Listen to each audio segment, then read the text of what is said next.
beso, un abrazo, esto no va a hacer que nos vamos a infectar con ello. Más bien vamos a tener algunos medios de transmisión comunes, como van a ser las relaciones sexuales anales y las relaciones sexuales vaginales. ¿Qué es lo común entre estas dos? Que se van a dar cuando las relaciones sexuales son, no se va a usar preservativo o algún medicamento que nos trate lo que es la infección por el VIH. Entonces vamos a tener que, en cuanto a las relaciones sexuales anales, estas van a tener mayor riesgo. ¿Por qué presentan un mayor riesgo? Porque aquí la mucosa que existe en el ano va a ser más delgada. Entonces esto va a permitir que pueda entrar más fácilmente el virus. Y en cuanto a las relaciones sexuales vaginales, estas se van a llevar a cabo generalmente en las mujeres y en los hombres debido a la transmisión por la uretra y por aquello o incluso la lactancia. Bien, y tenemos otro medio de transmisión importante, como van a ser por compartir agujas. Esto generalmente se ve en las personas drogadictas. Otros menos comunes medios de transmisión vamos a encontrar a las relaciones sexuales orales, que esto se va a dar cuando se da una eyaculación en la boca y se presentan algunos tipos de llagas o encías sangrantes, que es por donde se va a dar la transmisión del virus. Bien, también tenemos el lugar de trabajo, que puede darse por un pinchazo de alguna aguja o un objeto punzante que esté contaminado. Bien, y también se presenta en lo que es la atención médica. Esto generalmente se da mediante transfusiones de sangre o el trasplante de órganos o tejidos que estén contaminados. Y tenemos también los besos de boca abierta, que cabe mencionar que los besos de boca cerrada, los besos sociales, no van a transmitirle el virus. Lo que sucede aquí es que puede ser que, bueno, se va a dar generalmente cuando las dos personas presentan ampollas o presentan llagas o un sangrado de las encías, que esto sí va a permitir que se dé el contagio mediante la transfusión sanguínea. Bien. En cuanto a los factores de riesgo, es importante mencionar aquí que van a estar bastante ligados con lo que eran los medios de transmisión. Entre ellos vamos a tener el no uso de preservativos, las inyecciones, generalmente en estas personas que se drogan, por presencia de otras enfermedades de transmisión sexual, como pueden ser la sífilis, la gonorrea, la cándida. De ahí también puede ser por recibir inyecciones, transfusiones o trasplantes que tengan presentes el virus, y en aquellos pinchazos accidentalmente por una aguja que esté contaminada. Y un factor de riesgo también importante a mencionar es el aumento de la carga viral, que nos va a llevar a tener una mayor probabilidad de transmisión del virus. Y en cuanto a la epidemiología, el VIH a nivel mundial vamos a tener que se reportaron 1.5 millones de personas que contrajeron el VIH hasta el año 2020. Esto como información más actual de ONU-SIDA. Y de ahí tenemos que 38.4 millones de personas actualmente viven con el VIH. Y ha cobrado 650.000 vidas mediante enfermedades relacionadas con el SIDA. Y es importante destacar mediante estas estadísticas que el grupo poblacional más afectado va a ser la raza negra o afroamericanos, que tiene el 42% de casos reportados. De ahí le siguen los hispanos o latinos con un 29%, aquellos de raza blanca con un 25%. Y en la gráfica siguiente nos muestra cómo los hombres gay y bisexuales van a ser la población más afectada por el VIH. ¿Qué quiere decir esto? Que va a tener una mayor relevancia los casos en los hombres que en las mujeres. Bien, en cuanto a la epidemiología, más bien en lo que es centrado ya en nuestro país, vamos a tener algunas estadísticas importantes a partir del año 1900. Lo que se refiere el virus de inmunodeficiencia humana. Entonces, para hablar de diagnóstico debemos tener en cuenta va a padecer o no infección por virus de inmunodeficiencia humana. Muchas de las veces, y es común que los pacientes o la clínica del paciente que adquirió recientemente la infección por VIH, el paciente va a presentar una clínica bastante parecida a la de una infección por el virus de la influenza. Bueno, Es por esto que aquí se presenta una tabla con las técnicas de laboratorio para el diagnóstico de infección por VIH. Como podemos observar, aquí se observan tanto métodos indirectos y métodos directos. ¿Por qué se hace esta división? Es importante reconocer que los métodos indirectos son aquellos que van a medir o van a cuantificar los anticuerpos específicos producidos por el sistema inmunitario posterior a la exposición del virus en la infección por este mismo virus. Mientras que los métodos directos van a medir directamente al antígeno, es decir, al virus, algunos de sus componentes, también material genético y las proteínas que se producen a partir de este virus. Ya. Continuando, algunos factores a tener en cuenta es el hecho de que los métodos indirectos también se los conocen como métodos serológicos. Estos mismos son los más utilizados a este nivel en lo que sería la práctica clínica, mientras que los métodos directos se utilizan en mayor medida a nivel de la investigación científica o, por ejemplo, para la enseñanza o, por ejemplo, en el diagnóstico de materno, en el diagnóstico de infección silente, en el diagnóstico de infección fetal. Así como también este tipo de métodos nos provee la información epidemiológica necesaria para la distinción de los tipos de virus, que es del VIH tipo 1 o 2, así como también el serotipo del virus. Muy bien, continuando con el siguiente tema, a tener en cuenta el hecho de que existen términos a este nivel en métodos indirectos que si nosotros hablamos de un resultado positivo, vamos a decir que el resultado es reactivo. Un resultado negativo es un resultado no reactivo y un resultado inconcluso va a ser un resultado indeterminado. Muy bien, otro punto importante a tratar es acerca del periodo de ventana. ¿A qué se refiere con este término? Se refiere al periodo de tiempo que comprende entre la infección inicial, es decir, cuando el paciente se infectó con el virus, a partir de la aparición de los componentes y antígenos que van a ser medidos por medio de las pruebas que se presentan aquí. Muy bien, continuando con el tema, ¿cuál es la importancia de estos métodos? La importancia de estos métodos no solo es específica para el diagnóstico, sino también ayuda al seguimiento del paciente, así como también al pronóstico de la enfermedad que le vamos a dar a nuestro paciente. Otro punto importante es el hecho de que a su vez podemos observar que los métodos indirectos se dividen en pruebas de screening o de tamizaje y pruebas confirmatorias. Las pruebas de screening o de tamizaje se van a caracterizar por su sensibilidad, mientras que las pruebas confirmatorias se van a caracterizar por su especificidad. Entre las pruebas de screening vamos a encontrar las técnicas inmunoenzimáticas, las cuales son las más representativas en este grupo. Aquí podemos encontrar 4 subcategorías o generaciones de primera, segunda, tercera y cuarta generación. Importante mencionar que la primera y la segunda generación actualmente se encuentran en desuso, mientras que la tercera y la cuarta generación hoy en día todavía forman parte de los algoritmos diagnósticos de varios países. Continuando, mencionamos sobre las de primera generación que hacen referencia a la obtención del antígeno por medio del proceso de lisado vírico. Es importante mencionar que este tipo de pruebas fueron muy útiles desde su implementación, sobre todo para la obtención de información epidemiológica, así como la posterior adecuación de medidas preventivas para evitar la propagación de esta infección. Mientras que la segunda generación hace referencia a la obtención del antígeno por medio de proteínas recombinantes, así como también péptidos sintéticos.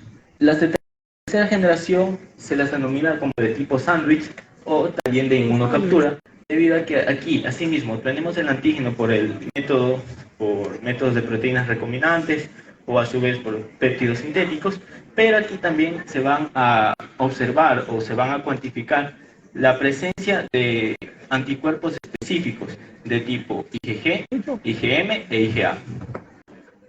Es importante mencionar que el periodo de ventana para este tipo de pruebas es de 3 semanas. Por último, las pruebas de cuarta generación hace referencia a la combinación tanto de la determinación de anticuerpos como del antígeno. El periodo de ventana de esta prueba es de 2 semanas. Otras técnicas que se encuentran dentro de esta misma categoría es la aglutinación, dot plot e inmunocromatografía. Muy bien, continuemos con a lo que refiere con pruebas confirmatorias.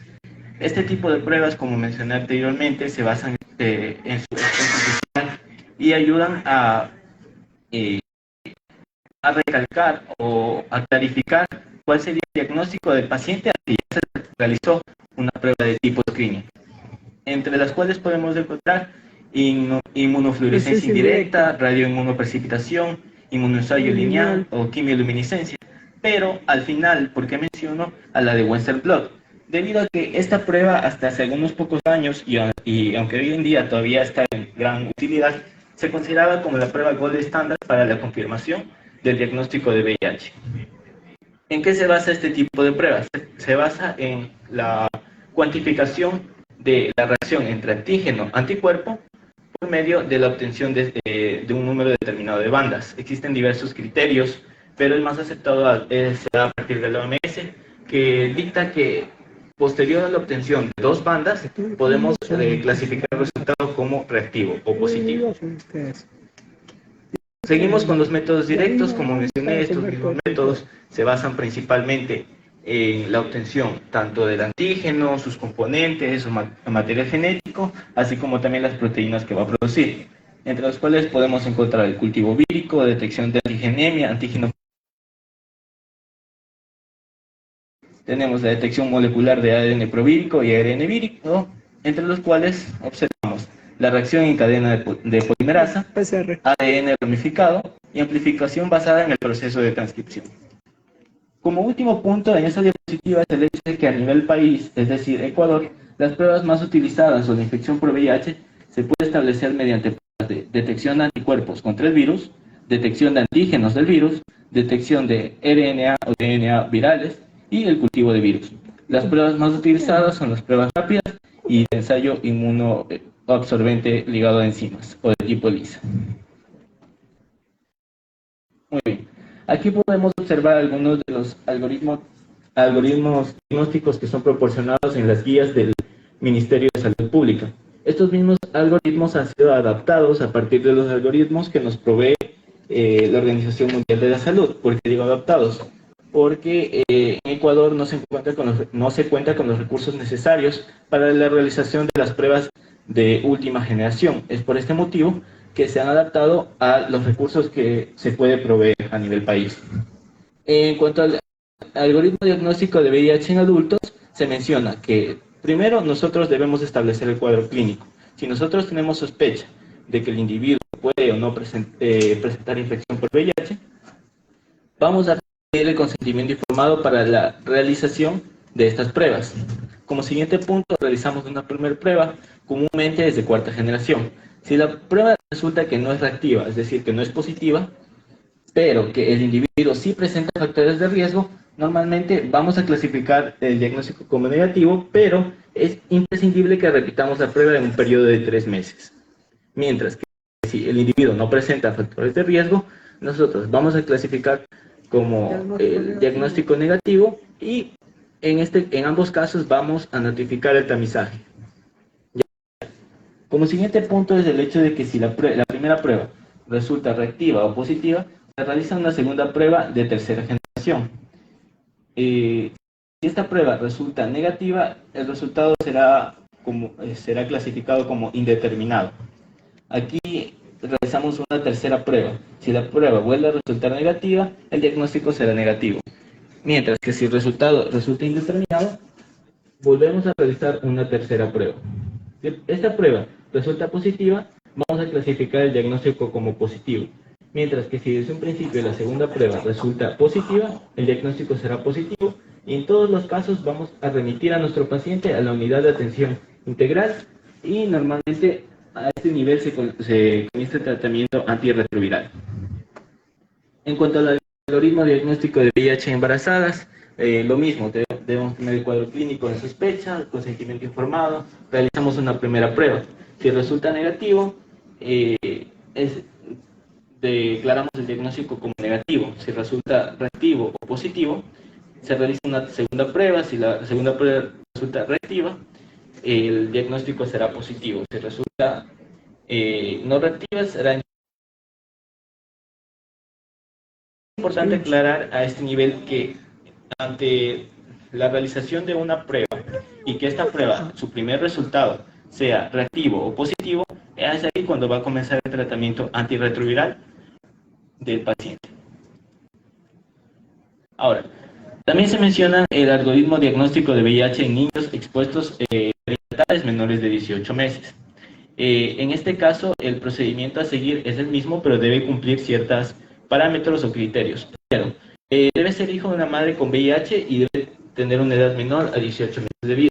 No debe recibir lactancia materna y normalmente en estos individuos en que se conoce que la madre padece de VIH, se le realiza un tratamiento profiláctico.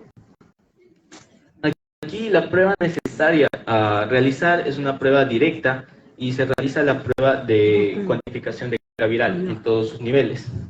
Mientras que en el algoritmo diagnóstico de VIH en niños menores de 18 meses con clínica compatible de VIH, sin conocimiento de estado serológico de la madre, también, pero a este nivel, como primer punto, realizamos una prueba de cuarta generación y posterior a esto, si la prueba resulta positiva, realizamos una prueba de cuantificación de carga viral.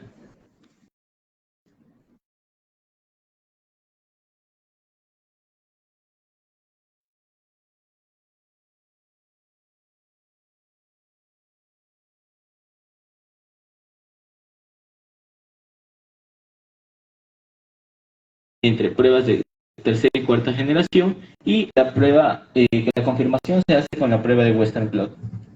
Aquí podemos observar una de las guías o el algoritmo diagnóstico, pero emitido a nivel general para la población en un boletín de la OMS. Ya. Muchas de las veces es imprescindible que nosotros no podemos decirle a nuestro paciente que padece infección por VIH, a no ser que tengamos la certeza con la segunda o la tercera prueba positiva.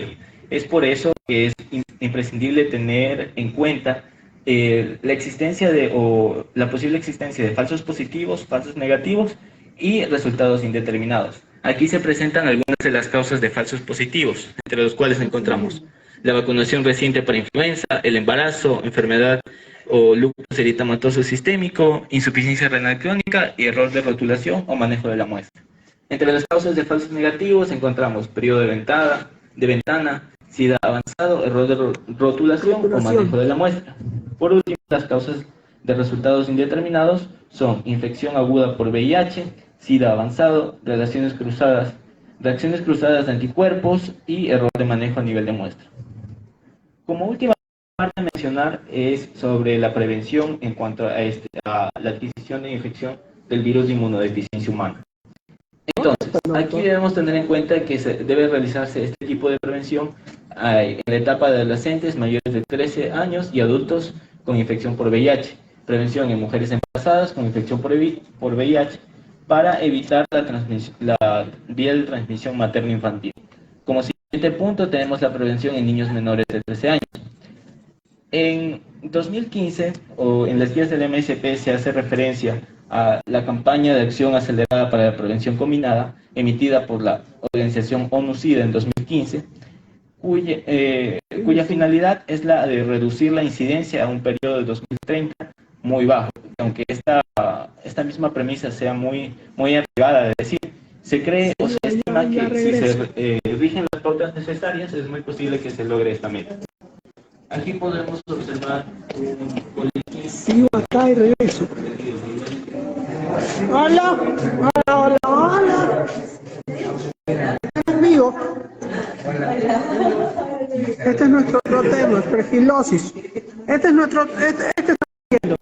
Ahora, sí. Sigo allá.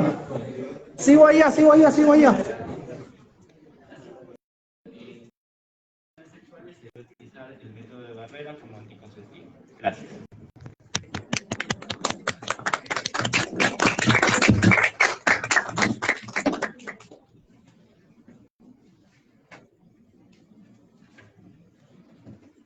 Bien, Antirretrovirales. una vez que hemos comprobado el diagnóstico de VIH-Sida de nuestros pacientes, es importante iniciar lo que conocemos como una terapia o un tratamiento antirretroviral.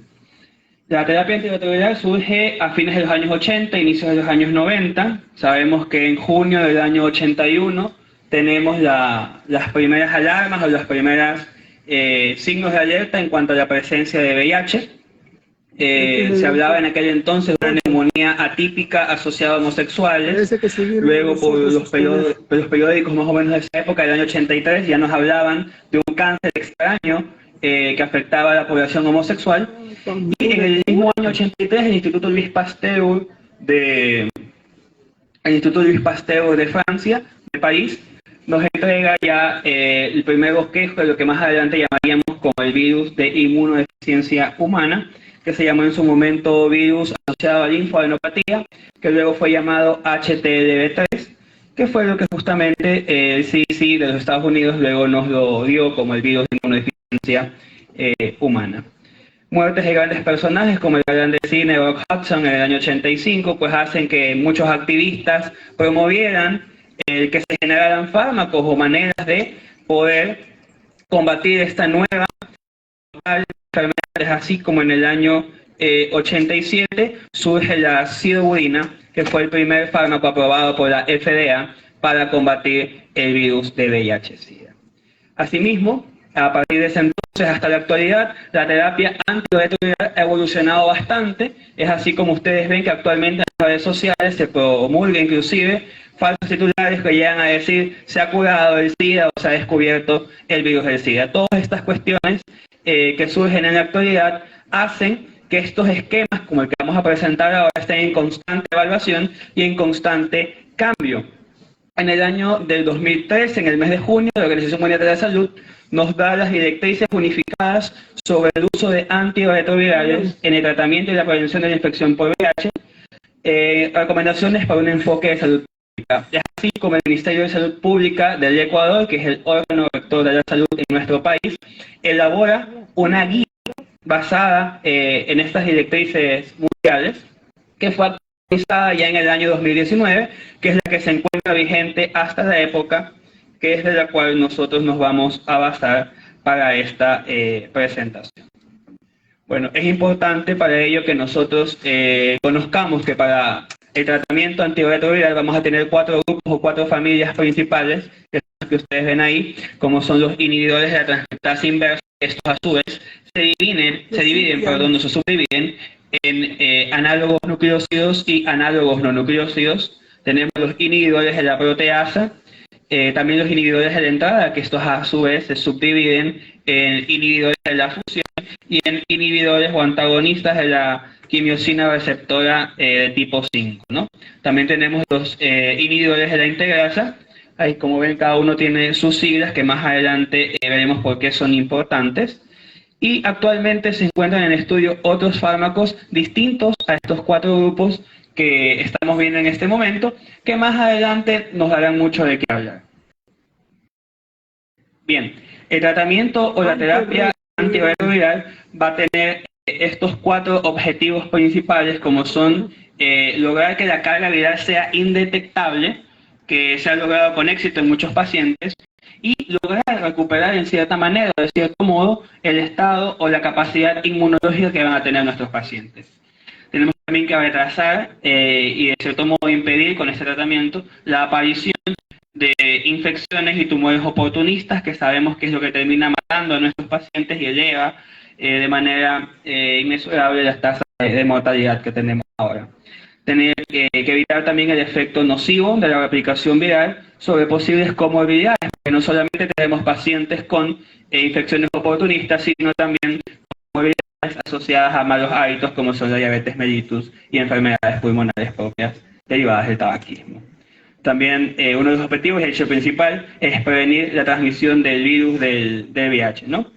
Ahora, el tratamiento antirretroviral, que se conoce con sus siglas TARV, en el caso de que se utilicen muchos más fármacos, 3 o 4 asociados, la sigla cambia a TARGA.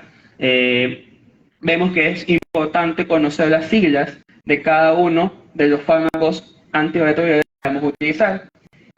Sobre todo porque en los esquemas que maneja el Ministerio de Salud Pública vamos a encontrar que estos se encuentran resumidos con estas siglas, y si no las conocemos, pues lógicamente no vamos a saber de qué estamos hablando. Pues los principales que ustedes ven ahí, como son el tenofovir, en este caso el tenofovir viene en dos presentaciones farmacéuticas, el más utilizado es el TDF que ustedes ven ahí, y todas aquellas siglas que ustedes encuentran ahí, ¿no? La pregunta surge, luego de los esquemas diagnósticos que presentó el compañero que me precedió en la palabra, es ¿cuándo iniciar una terapia antirretroviral?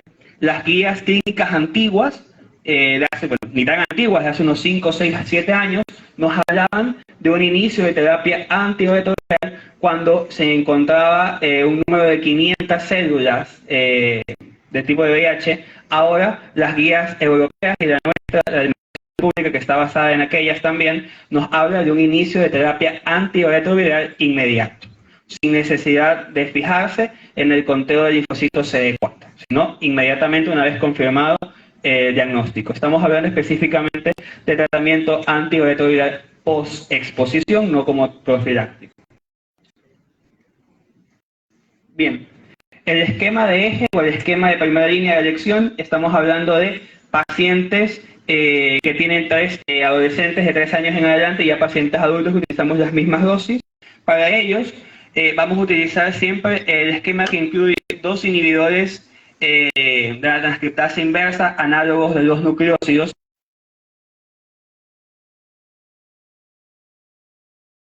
Los módulos de farmacología hemos estudiado los fármacos antivíricos de manera individual. Sin embargo, esta terapia se utiliza siempre asociada de 2 fármacos de una familia más un tercer fármaco de elección. En este caso, los inhibidores de la transcriptasa inversa, análogos de los nucleósidos, son importantísimos. ¿Por qué? Porque vemos que, si ustedes recuerdan, el virus del VIH tiene un ciclo de vida bastante corto, por decirlo así. El virus utiliza la transcriptasa inversa para su replicación.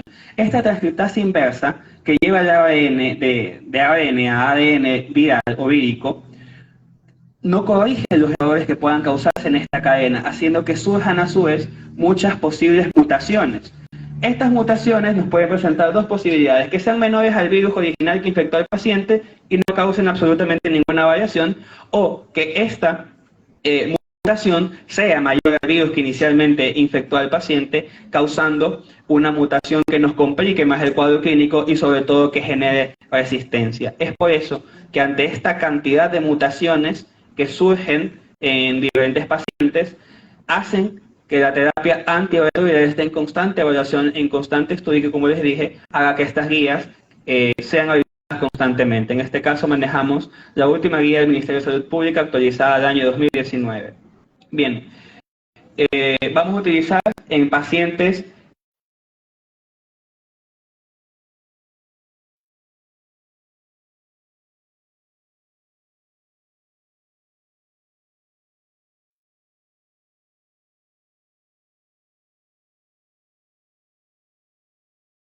la fenamida, ¿no? Se utiliza combinado. En este caso, actualmente se recomienda que sea combinado con acalidamidovir o tenofovir rifaximirona, debido a que este tiene una elevada potencia y ha demostrado tener una menor toxicidad mitocondrial. Yo les mencioné al inicio que el primer antirretroviral que se descubrió, que aprobó la FDA, fue la sidobolina. En la actualidad, y fue por muchos años el fármaco de primera elección, en la actualidad ya no se lo utiliza como primera línea justamente por su elevada toxicidad. Asimismo, en un momento, por ejemplo, el uso de sidobolina asociado con didanosina produce una sinergia negativa que hace que estos 2 fármacos se contrapongan su efecto de uno con el otro y que no puedan utilizarse de manera conjunta. Entonces, hay que evaluar de manera acertada esta interacción o esta sinergia negativa que puede haber entre un fármaco antirretroviral con otro y haga que no puedan utilizarse combinadamente. Como les mencioné, el Ministerio de Salud Pública nos presenta en su programa VIH-Sida un esquema de tratamiento de primera elección y alternativas, justamente por todo esto que les estoy mencionando, ¿no? Hay que tomar en cuenta también las interacciones que estos fármacos pueden causar, sobre todo al tratarse de estos pacientes VIH que pueden presentar muchas infecciones oportunistas asociadas. Su mayoría de tipo fúngicas, pueden ser infecciones bacterianas. Entonces, estas o incluso enfermedades virales conjuntas pueden ocasionar una interacción completamente negativa que incremente o exacerbe estos efectos adversos que estos fármacos de por sí llevan a presentar y que causen una mala adherencia al tratamiento de parte de los pacientes y que lamentablemente estos lo dejen por completo.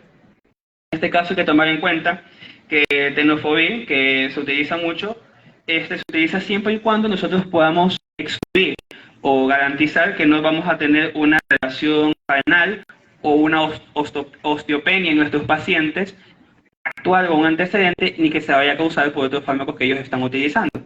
Asimismo, el uso del dolutegravir, más adelante vamos a ampliar sus implicaciones o consideraciones particulares, sobre todo en mujeres en edad fértil, puesto que estas están asociadas con defectos neurológicos en futuros embarazos, ¿no? Ahora, en el caso del efavirenz, que se utiliza mucho, hay que evitarlo en personas que organizan o que realizan trabajos de riesgo o turnos cambiantes, porque esto puede reducir su productividad y también causar accidentes laborales, ¿no? Entonces, en el caso del darunavir, que también se utiliza, este es un inhibidor de la proteasa, utilizado mucho, que está contraindicado evitar interacciones medicamentosas que se pueda tener. Asimismo, el abacavir, que hay estudios que implican que este está asociado incluso con complicaciones de tipo cardíaco, incrementan el riesgo cardiovascular en los pacientes con VIH positivos, y también la acedovina, que está únicamente indicada cuando no podemos utilizar el TDF y el abacavir como primera línea. Ahora, tenemos en cuenta que siempre vamos a tener nosotros un tratamiento preferente o de primera